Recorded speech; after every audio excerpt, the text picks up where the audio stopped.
Hello, আসসালামু আলাইকুম। অনেক দিন এভাবে লেস কিনে জামা বানানো হয় না। সবসময় এখন রেডিমেড জামা কেনা হয় তো।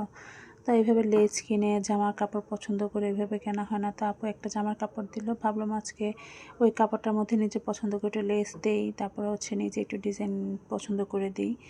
দেখি কেমন লাগে। এখন তো সবাই ওয়ান পিস কুর্তিগুলো এভাবে লেস দিয়ে তৈরি করে। সেইভাবেই বানানোর চেষ্টা করছিলাম। সেজন্য লেসের দোকানে চলে গেলাম। এখানে অনেক লেসের কালেকশন ছিল। তো এখান থেকে সাদা লেসটা আমার পছন্দ হয়েছে। আম্মা বলতেছে সাদাটা না দিয়ে এটার সাথে এই জামার কালারের লেস দেওয়ার জন্য। এখানে আরেকটা সাদা কালার ছিল। দুইটা লেসই আমার কাছে অনেক ভালো লেগেছে। বড়টা বেশি সুন্দর ছিল। তারপর দোকানদার ভাইকে বললাম, আপনি আরও কিছু কালারের লেস দেখান, আমার জামার কালারের লেস থাকলে ওইটা দেখান। তো উনি আমাকে বলতেছে যে আপনি সাদা না দিয়ে জামার কালারটাই দেন, তাহলে ভালো লাগবে দোকানদার ভাইয়া। তারপর সে আমাকে কিছু লেস নিয়ে এসে দেখালো সাদাটা সরিয়ে। আসলে লেসগুলো সরাসরি অনেক সুন্দর লাগতেছিল জামার উপর রাখার পরে। 3টা লেস এনেছিল, তার মধ্যে মাঝখানের লেসটা আমার অনেক পছন্দ হয়েছে।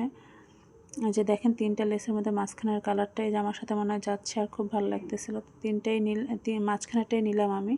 মাঝখানেটা আমি বলেছি যে জামাটা আমি কুর্তি স্টাইল তৈরি করব, সেজন্য পুরো রাউন্ডের মধ্যে হবে আর হাতায় হবে। সেই অনুযায়ী মাপ দিয়ে উনি আমাকে দিল। দেওয়ার পরে আমি সেই টেলার্সের কাছে চলে গেলাম, আমি যেখানে জামা বানাতাম। তো ওইখানে যাওয়ার পরে জামার মাপ দিলাম। জামার মাপ দিয়ে সব কিছু বুঝিয়ে এখন মা মেয়ে দুজন রিকশায় করে বাসায় চলে যাচ্ছি আইসক্রিম খেতে খেতে।